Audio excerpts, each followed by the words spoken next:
नमस्कार, मैं डॉक्टर प्रतिभा आप सबका स्वागत करती हूँ। कोरोना का नया रूप ओमिक्रॉन काफ़ी तेज़ी से आगे बढ़ रहा है। ये बड़ों को ही नहीं बल्कि बच्चों को भी संक्रमित कर रहा है। काफ़ी केसेस देखे गए हैं जिसमें बच्चे भी पॉजिटिव पाए गए हैं, कोविड पॉजिटिव पाए गए हैं। बच्चों में भी जो ओमिक्रॉन के जो कॉमन लक्षण हैं जैसे गले में दर्द की शिकायत बताना, खराश होना या नाक से पानी बहना, छींके बार-बार आना, सर दर्द होना, फ़ीवर आना, बॉडी एक होना, इस तरह के जो कॉमन लक्षण हैं वो बच्चों में भी देखे गए हैं। लेकिन एक पिक्यूलियर सिम्पटम है जो बड़ों की तुलना में बच्चों में ज़्यादातर देखने को मिला है, जो है पेट में दर्द की शिकायत होना, नौज़िया फीलिंग होना, जिसे हम उकाई आना कहते हैं, या फिर पेट चलने की शिकायत होना, या फिर जिसे लूज़ मोशन भी कहते हैं। अगर इस तरह का कोई लक्षण आपका बच्चा व्यक्त करता है या आपको उस पे दिखता है तो आपको सचेत रहने की ज़रूरत है। आप उसे फ़ौरन चेक करवाएँ, हो सकता है वो ओमिक्रॉन की चपेट में आ रहा हो। बच्चों में संक्रमण को रोकने के लिए सबसे ज़्यादा ज़रूरी है उन्हें भीड़-भाड़ से बचाए रखना। और अगर किसी कारणवश आपको बाहर जाना पड़ता है या बच्चों को बाहर जाना पड़ता है तो जो कोविड के जो गाइडलाइंस हैं आप उन्हें फॉलो ज़रूर करवाएँ, उन्हें मास्क आप प्रॉपरली पहनवाएँ और घर के हर एक मेंबर को कोविड की गाइडलाइंस को अच्छे से फॉलो करना चाहिए, जैसे मास्क प्रॉपरली पहनना या हैंड वॉश प्रॉपरली करना, हाइजीन मेंटेन करना, सोशल डिस्टेंसिंग को फॉलो करना। क्योंकि बच्चा वही सीखता है जो वो आपको करते हुए देखता है, आपको ही वो फॉलो करता है। तो इसलिए जितना अच्छे से आप नियमों का पालन करेंगे उतना ही अच्छे तरीके से आपके बच्चे भी उन नियमों का पालन कर पाएंगे। अब मैं बात करूँ छोटे बच्चों की, जो न्यूली बॉर्न बेबीज़ होते हैं या इन्फेंट्स होते हैं, जो 1 या 1.5 साल तक के जो बच्चे रहते हैं, वो बोल नहीं पाते हैं, अपनी जो दिक्कतें हैं उन्हें ज़ाहिर नहीं कर पाते हैं। तो इसलिए उनमें विशेष ध्यान देने की ज़रूरत है। आपको ध्यान देना पड़ेगा कि अगर आपका बच्चा चिड़चिड़ा होता जा रहा है, उसकी भूख कम हो रही है, आपको लग रहा है कि ये खाना ठीक से नहीं खा रहा है और इसमें चिड़चिड़ापन बढ़ता जा रहा है, दिन भर रोता रह रहा है, सुस्त होता जा रहा है, तो आपको तुरंत उसे डॉक्टर के पास लेके जाना है और उसका चेकअप करवाना है।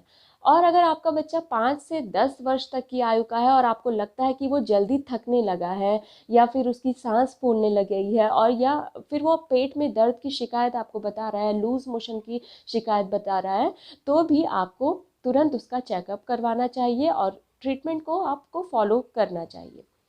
साथ में उसकी जो डेली रूटीन है उसको भी मैनेज करने की बहुत ज़्यादा ज़रूरी है। जो लाइफ़स्टाइल मॉडिफ़िकेशन है उसको फॉलो करने की ज़रूरत है, जैसे हेल्दी डाइट लेना, न्यूट्रिशियस फूड्स लेना, सीज़नल फ्रूट्स देना, जो भी जूसी फ्रूट्स आते हैं, विटामिन सी जिनमें ज़्यादा पाया जाता है, जैसे ऑरेंज हो गया या फिर ग्रेप्स हो गया, इस तरह के फ्रूट्स उसको ज़्यादा देना।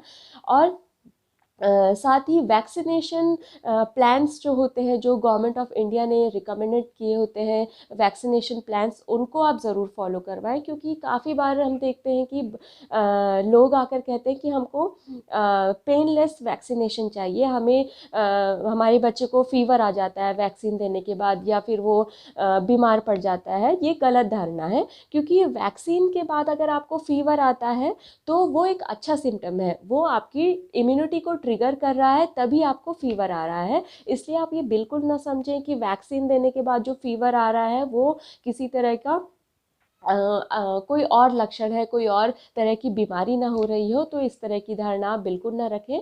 और वैक्सीनेशन प्लान को आप ज़रूर फॉलो करें, बच्चों को आप वैक्सीनेशन ज़रूर दिलवाएं। जितने भी वैक्सीनेशन प्लान हैं बच्चों के सारे फॉलो करवाएं।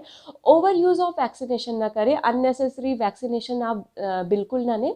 एक चीज़ और हम देखते हैं कि बच्चों को फीवर आने पर आप उन्हें तुरंत फीवर की कोई एलोपैथिक मेडिसिन या मॉडर्न मेडिसिन जो भी आती है आप उन्हें दे देते हैं, या फिर उनके साथ आप एंटीबायोटिक्स दे देते हैं। एक सेल्फ मेडिकेशन जो करते हैं आप, वही बच्चों के साथ भी करने लगते हैं, उनको अपने ही अकॉर्डिंग आप एंटीबायोटिक्स देते रहते हैं। तो आप ऐसा बिल्कुल ना करें, क्योंकि ये ओवर यूज़ ऑफ एंटीबायोटिक्स की वजह से आप अपने बच्चे की इम्यूनिटी को कम कर रहे हैं, ये आपको समझने की ज़रूरत है। तो जहाँ तक हो पाए डॉक्टर की सलाह पर ही आप कोई भी ट्रीटमेंट लें। आप अपने बच्चों को भी ट्रीटमेंट देते हैं तो डॉक्टर की सलाह पर ही। अब मैं बात करूँगी कुछ होम्योपैथिक मेडिसिन की, जिन्हें आप अपने घर पर भी रख सकते हैं और सेफली यूज़ कर सकते हैं। फर्स्ट मेडिसिन है इसमें आर्सेनिक एल्बम 30। आर्सेनिक एल्बम एक प्रिवेंटिव मेडिसिन है। इसने कोविड की फर्स्ट वेव में, सेकेंड वेव में और अब जो थर्ड वेव चल रही है उस पर भी अपना काफ़ी अच्छा असर दिखाया है। इसकी आप अगर छोटा बच्चा है, इसकी डोजेस की मैं बात करूं, अगर छोटा बच्चा इन्फेंट्स हैं जो 1 से 1.5 वर्ष तक के बच्चे हैं, आप उन्हें आधे चम्मच पानी में 1 बूंद मिलाकर पिला दीजिए। और अगर 5 से 10 वर्ष या 15 वर्ष तक के बच्चे हैं तो आप उन्हें 1 चम्मच पानी में 2 बूंदें मिलाकर दे दीजिए। इसे आप केवल हफ्ते में 1 बार यूज़ कीजिए, क्योंकि ये प्रिवेंटिव मेडिसिन है, प्रिवेंशन का काम करती है। मतलब जो सिम्टम्स हैं, लक्षण हैं कोरोना के, उन्हें आने से ये रोकती है। नेक्स्ट मेडिसिन एक इम्यूनिटी बूस्टर है जिसका नाम है 5-फॉस। 5-फॉस होम्योपैथी में एक मल्टीविटामिन की तरह काम करती है, एक इम्यूनिटी बूस्टर मानी जाती है। इसकी आप अगर छोटे बच्चे हैं जो 1 से 1.5 वर्ष तक के बच्चे हैं तो उन्हें 1 गोली आप सुबह शाम दिन में 2 बार दीजिए।